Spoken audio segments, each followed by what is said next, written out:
What if I told you that the biggest threat to your happiness isn't depression, anxiety, or even trauma, but something far more dangerous that's hiding in plain sight?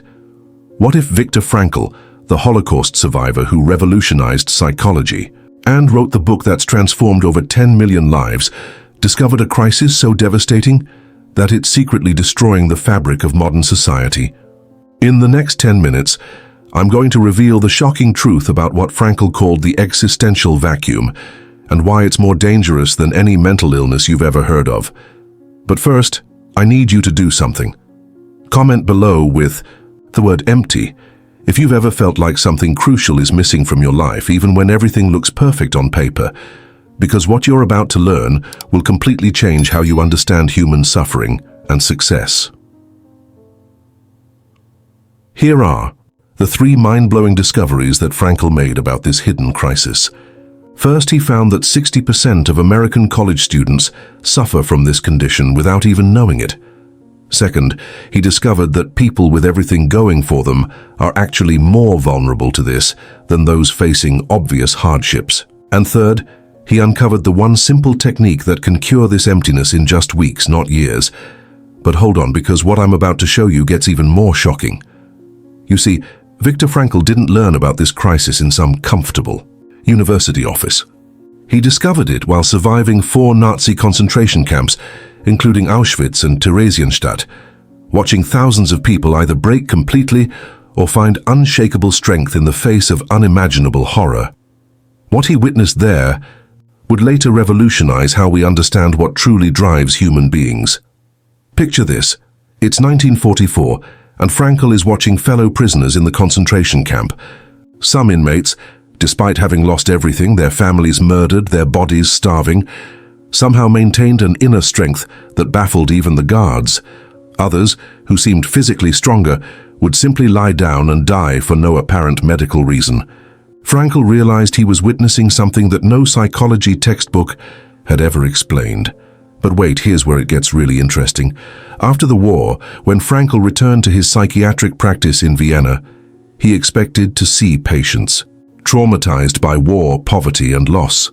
Instead, something completely unexpected happened.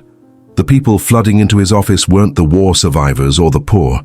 They were successful businessmen, wealthy housewives, accomplished professionals, college students with bright futures. And they all had the same complaint that made no sense to traditional psychology. They felt completely empty inside. Now, before I reveal what Frankl discovered about this emptiness, let me ask you something. Have you ever achieved a goal you worked months or years for, only to feel it nothing? Have you ever looked at your life from the outside and thought it looked perfect, but inside you felt like something crucial was missing? If so, you've experienced what Frankl called the most dangerous psychological condition of our time. Here's what shocked Frankl the most. In his Harvard lectures, he revealed that this condition was actually becoming an epidemic in wealthy societies. The richer and more successful a society became, the more people suffered from this mysterious emptiness. He documented case after case of people who had everything, achieving nothing but despair. But the real breakthrough came when Frankl realized what separated the concentration camp survivors who thrived from those who gave up. And this discovery would change psychology forever. The survivors weren't the strongest, the smartest, or even the most optimistic. They were the ones who found meaning in their suffering. They discovered a reason to endure that went beyond their immediate circumstances. Frankl watched a fellow prisoner, a successful businessman before the war, transform from a broken man into someone who radiated inner strength simply by finding purpose in helping other inmates survive. This changes everything we think we know about human motivation. Frankl realized that humans aren't primarily driven by pleasure, like Freud claimed, or by power, like Adler suggested. We're driven by the search for meaning, and when that meaning disappears, we don't just become sad or anxious. We become empty. We develop what he called an existential vacuum. Hold on, because what I'm about to show you will blow your mind. In his post-war clinical practice, Frankl started documenting this pattern everywhere. He treated a successful lawyer who had achieved every professional goal, but felt completely hollow inside. The man told Frankl, "I have everything I thought I wanted, but I feel like I'm living someone else's life. Sound familiar? Frankl discovered that this wasn't just individual cases. This was becoming the defining mental health crisis of modern civilization. In his book Man's Search for Meaning, which has now sold over 10 million copies worldwide, he warned that this existential emptiness would become more dangerous than traditional mental illness because it's harder to recognize and even harder to treat. But here's the thing that most people miss about Frankl's discovery. The existential vacuum isn't caused by having problems in your life. It's caused by not having the right kind of problems. Let me explain this game-changing insight that Frankl learned from his concentration camp observations. In the camps, Frankl noticed that people who focused on their own survival, their own comfort, their own needs, were the first to break down mentally. But those who found ways to serve others, to contribute something meaningful, to connect to a purpose bigger than themselves, these people developed an almost supernatural resilience. Here's a specific case that illustrates this perfectly. Frankl treated a patient, a wealthy businessman, who came to him saying, "Doctor, I feel like my life has no point.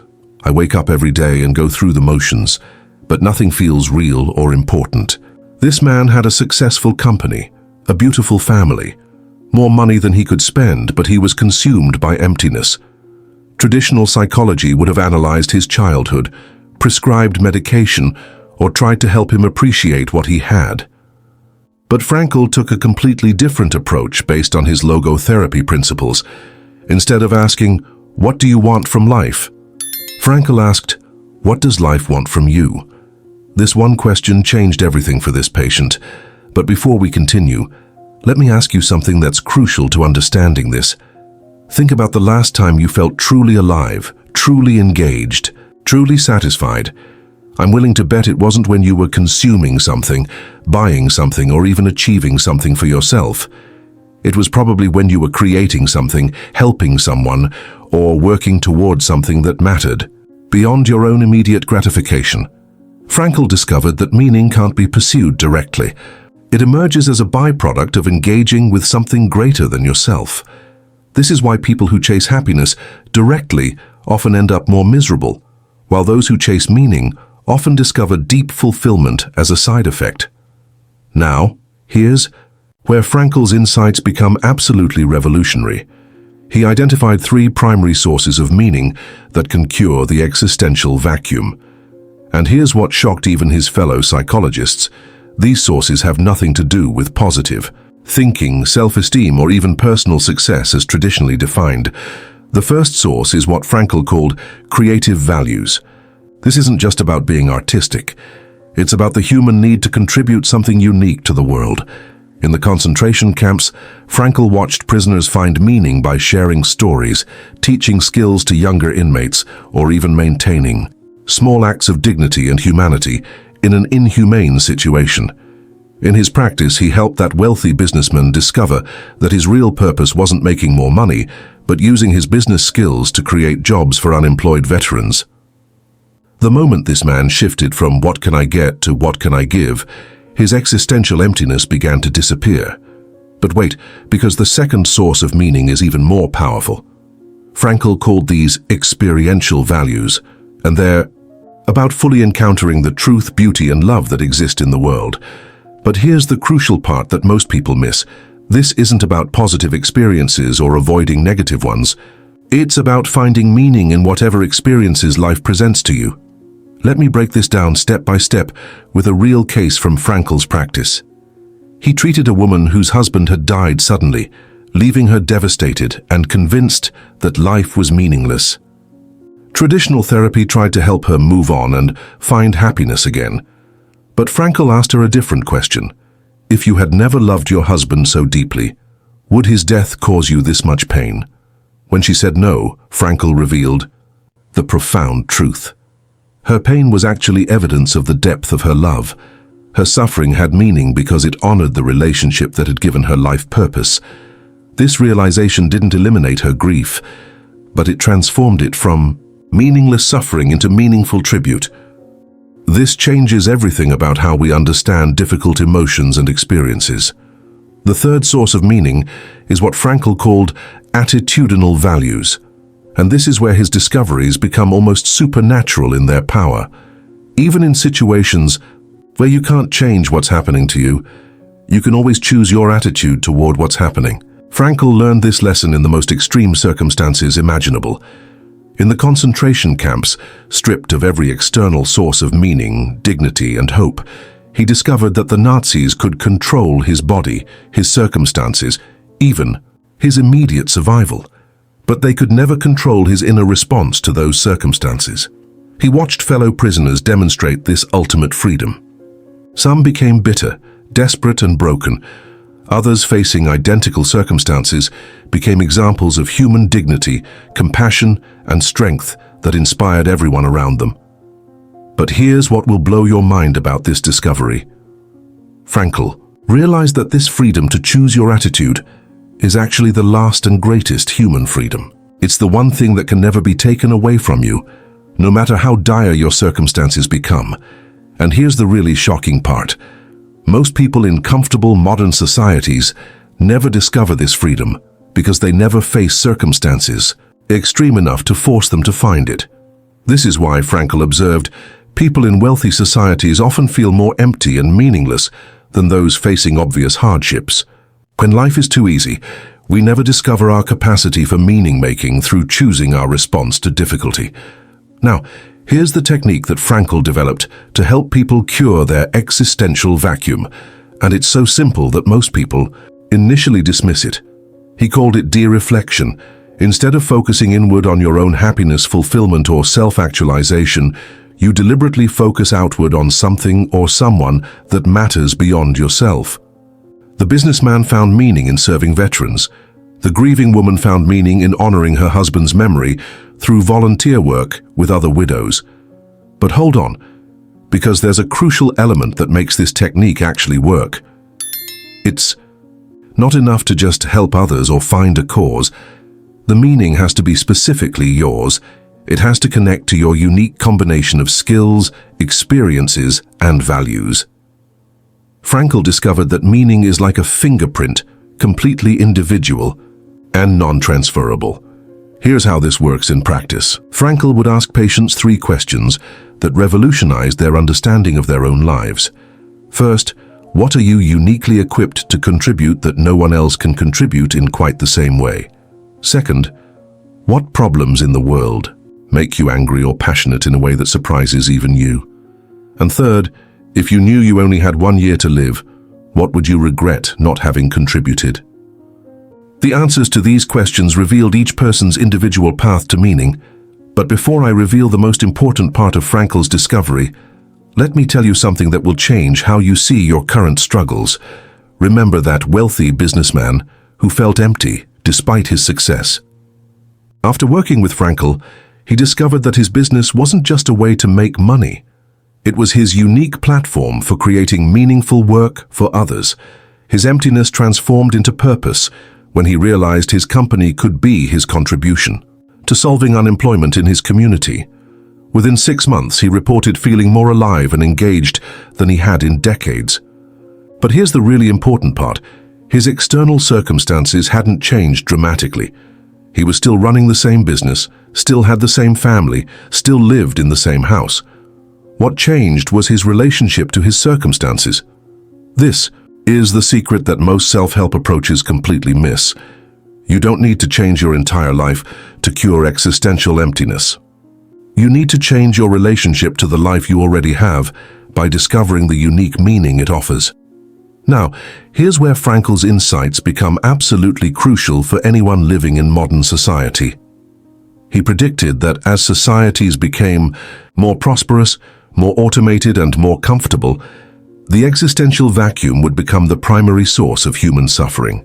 He called this the Sunday neurosis, the depression that hits people when they have nothing urgent to do and must confront the question of whether their lives actually matter. Looking around at modern society, Frankl's prediction seems almost prophetic. Despite unprecedented wealth, comfort, and opportunity, rates of depression, anxiety, and suicide continue climbing, especially among young people who have every advantage. But here's what gives me hope about Frankl's message. The cure for existential emptiness isn't complicated. expensive, or time-consuming. It doesn't require therapy, medication, or dramatic life changes. It requires what Frankl called the will to meaning, the decision to engage with life as if it matters, as if your unique contribution is needed, as if your choices have consequences. Beyond yourself, let me give you a practical example of how this works. Take your current job, whatever it is. Most people see their work as either a way to make money or a way to achieve personal success. But Frankl would ask you to see it differently. How does your work, done well, contribute to something meaningful beyond your paycheck? How does it serve others? How does it solve problems? How does it make the world even slightly better? A janitor can find meaning in creating clean, healthy environments where people can thrive. A teacher can find meaning in shaping minds that will solve tomorrow's problems. A salesperson can find meaning in connecting people with solutions they genuinely need. The work doesn't change. Your relationship to the work changes everything. But here's the most powerful part of Frankl's discovery, and this will transform how you understand your own potential. He found that people who live with a strong sense of meaning don't just feel better emotionally. They literally become more resilient, more creative, more capable of handling stress, and even more physically healthy. The search for meaning doesn't just cure emptiness. It unlocks human capacities that most people never discover. In his clinical observations, Frankl documented case after case of people who transformed from depressed, anxious, and directionless into confident, purposeful, and resilient simply by discovering their unique reason for being. This knowledge is usually only available to people who invest thousands of dollars in advanced psychological training. But I'm sharing it with you because I believe everyone deserves access to insights that can genuinely transform lives. Now, if you're serious about applying Frankl's discoveries to cure any existential emptiness in your own life, here's exactly what you need to do. First, stop asking, "What do I want from life?" and start asking, "What does life want from me?" This question shift alone will begin revealing opportunities for meaning that you've been overlooking. Second, identify your unique combination of skills, experiences, and passions. Your meaning will emerge at the intersection of what you're good at, what the world needs, and what genuinely matters to you. Third, commit to something beyond yourself. This doesn't have to be dramatic or life-changing. It can be as simple as deciding to be the person who always follows through on commitments, or choosing to be genuinely helpful to colleagues, or dedicating yourself to excellence in whatever role you currently occupy. The key is that your commitment must be specific, personal, and connected to serving something larger than your immediate self-interest. Viktor Frankl survived the worst that humanity can inflict on itself and emerged with insights that have helped millions of people find meaning, purpose, and fulfillment. His message is ultimately one of hope. No matter how empty, meaningless, or directionless your life feels right now, you have within you the capacity to transform that emptiness into profound purpose. The existential vacuum that plagues modern society isn't a permanent condition. It's a call to awaken to your unique role in the human story. As Frankl himself wrote, "Those who have a why to live can bear with almost any how." Your why is waiting to be discovered. Your meaning is ready to emerge. Your purpose is calling you to step forward. The only question is whether you'll answer that call. If this message resonated with you, if you recognize the existential emptiness Frankl described in your own life or the lives of people you care about, I want to hear from you in the comments. Share your story. Tell me about a time when you felt that profound sense of purpose and meaning, or tell me about the emptiness you're ready to transform. Because here's what Frankl understood better than anyone. We're not meant to face the search for meaning alone. We find our purpose in community, in service, in connection to something greater than ourselves. Your life has meaning waiting to be discovered. Your existence has purpose waiting to be fulfilled. Your story has significance waiting to be written. The question isn't whether you're capable of finding meaning. Viktor Frankl proved that even in the darkest circumstances imaginable, meaning is possible. The question is whether you're ready to begin the search.